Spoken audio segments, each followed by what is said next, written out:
Bonjour et bienvenue sur Web TV Pro.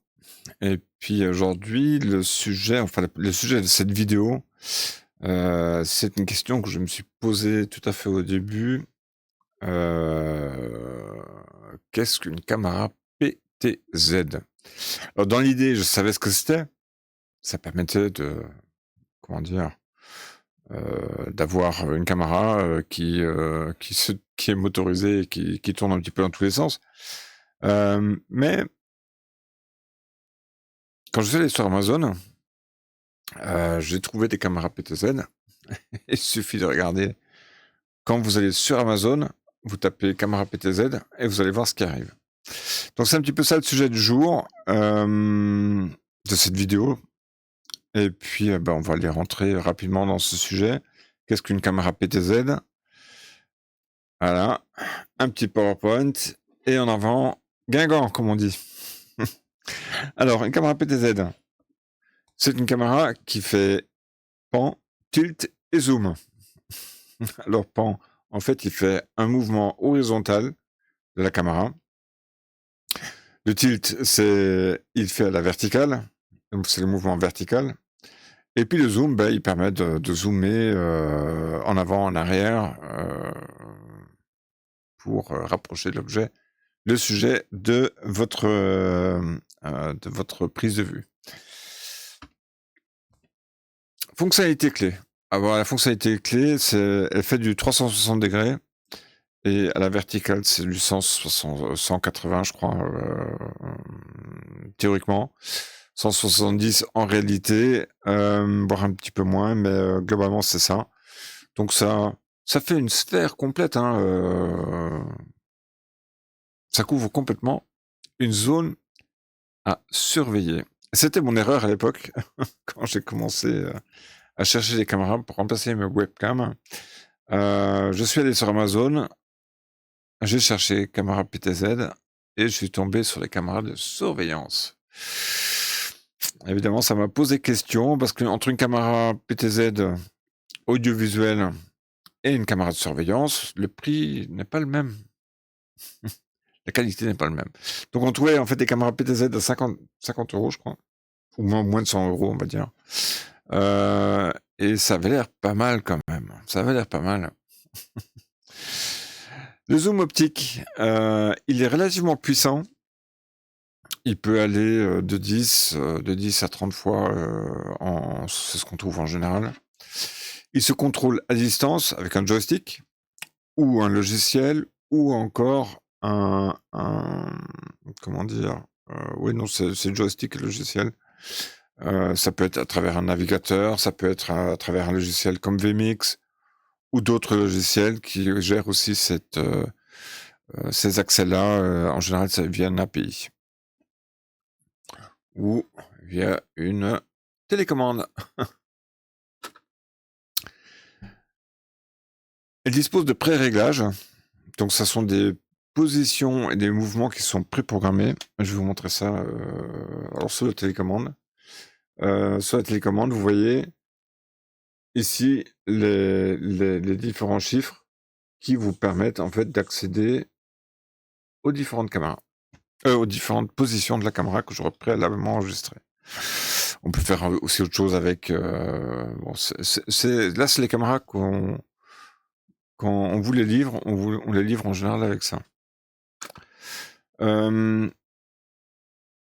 L'usage, il est fort simple, c'est ou vidéosurveillance, donc on trouve ça dans les espaces publics et ça depuis de longues années. On les trouve dans la production télévisuelle et événementielle, dans l'éducation, c'est l'enregistrement de cours, de conférences, dans la télémédecine. On sait bien qu'on peut pas, mettre une équipe de production vidéo, dans une salle d'opération, ça se fait pas trop. Donc on utilise en fait des caméras robotisées, qui sont généralement des caméras PTZ. Il y en a d'autres, celle que moi j'utilise, l'OSBot, c'est une caméra fixe, mais on peut jouer avec, aussi bien à l'horizontale qu'à la verticale et en zoomant, mais bon, c'est pas très pertinent. Donc ça, c'est les principales applications. L'avantage, elles sont polyvalentes. Elles s'adaptent quasiment dans toutes les situations. Une seule caméra remplace plusieurs fixes. C'est très avantageux et la qualité en général y est. À la différence entre une caméra PTZ audiovisuelle et une caméra PTZ de surveillance, la méthode d'accès à la vidéo, elle passe par c'est ce qu'on appelle la CCTV, il me semble. C'est une autre méthode et c'est pas du tout pertinent pour l'audiovisuel, pas du tout. Mais schématiquement parlant, vous regardez l'objet caméra PTZ, vous allez sur Amazon, vous allez voir. Et ben là, vous allez voir tout de suite que ces caméras-là, elles se ressemblent toutes. C'est un dôme qui est posé sur un moteur, et puis ça travaille comme ça. Le type de contrôle, donc c'est le joystick. Alors pour ceux qui aiment, c'est les joysticks qu'on utilise, y compris pour les jeux, pour ce que vous avez pour la PlayStation, pour l'Atari, pour les vieilles personnes comme moi, ou un logiciel à travers un ordinateur, une tablette, et puis avec des API. Donc là, c'est plutôt de la programmatique, donc c'est du logiciel. Les considérations techniques, c'est la Full HD à 4K aujourd'hui. Elles sont performantes, aussi bien celles de sécurité que celles de surveillance ou de l'audiovisuel. L'audiovisuel va quand même beaucoup plus loin dans la qualité. La connectivité, c'est généralement IP, SDI et HDMI, avec les différents protocoles. Et sur les caméras,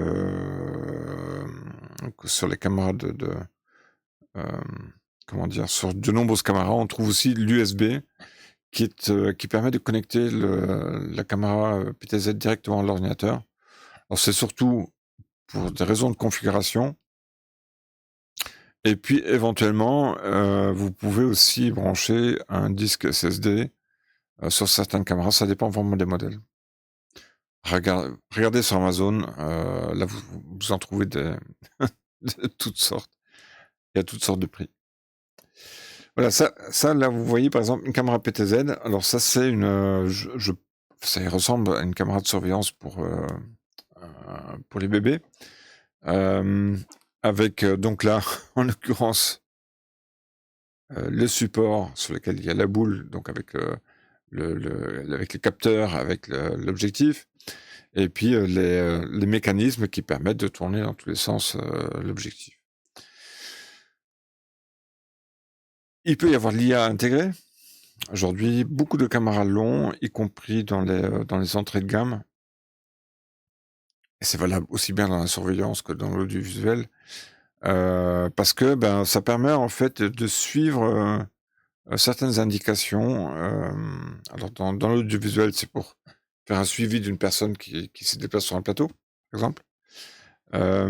Et puis dans la surveillance, ça peut être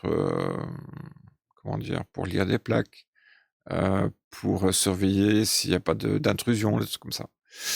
Bref, la diffusion, elle peut se faire à travers la 5G. Alors il y a des caméras qui intègrent la 5G. Alors, j'en ai pas encore vu beaucoup. Mais ça permet en fait d'aller directement de la caméra vers un central. Alors ou en 5G ou en Wi-Fi, suivant les configurations. Et puis pour les caméras vraiment très très évoluées, aussi bien dans l'audiovisuel que dans la surveillance, la 8K qui permet d'aller chercher vraiment le détail. Donc ça c'est un petit peu ce qu'il faut savoir sur les caméras PTZ. Alors je vous invite quand même à regarder sur Amazon, je vous mettrai un lien exemple, avec des liens sponsorisés malheureusement. Enfin malheureusement. Si vous en achetez une, je toucherai une petite commission. Mais c'est pas l'objet. L'idée, c'est d'avoir vraiment une idée concrète entre une caméra de surveillance, que ce soit une surveillance sécuritaire ou une surveillance de bébé. Vous verrez tout de suite les différences de prix et les options. et une caméra de l'audiovisuel qui, elle, est quand même très, très différente, parce qu'il y a d'autres options dedans et qu'elle est faite pour l'audiovisuel. Donc, voilà un petit peu ce que j'avais à dire sur les caméras PTZ. Si vous suivez régulièrement, WebTV Pro, il doit y avoir 3 ou 4 vidéos sur les caméras PTZ. Donc si vous souhaitez en savoir davantage, c'est plus orienté audiovisuel, c'est production audiovisuelle, que ça soit en web TV, que ce soit en studio, que ce soit un studio web TV ou un studio de télévision. En télévision, vous les voyez beaucoup. Je regardais encore une émission là sur une chaîne info, qui était, LCI. Oui, sur LCI, on les voit très bien. Vous avez plein de caméras, quand il y a des débats, vous voyez plein de caméras de partout et c'est des caméras PTZ, bon qui valent quand même assez cher. Voilà, c'est tout ce qu'il y avait à dire sur ce sujet-là, histoire que vous fassiez bien la différence entre les caméras PTZ pour la surveillance, toutes sortes de surveillance, et les caméras audiovisuelles qui ont des caractéristiques quand même très différentes, même si on trouve dans la surveillance également des caméras audiovisuelles. Je sais que Panasonic, par exemple, il propose des caméras audiovisuelles haut de gamme et qui propose aussi des caméras de surveillance haut de gamme, en l'occurrence, pour l'extérieur. Et là, en l'occurrence, c'est plutôt la surveillance. Voilà, c'est tout ce qu'il y avait à dire. Je vous invite à suivre les autres vidéos sur les caméras PTZ. Je vous les mettrai en lien dans la description. Et puis, n'hésitez pas à poser des questions si vous en avez en commentaire. J'y répondrai facilement et puis avec plaisir. À très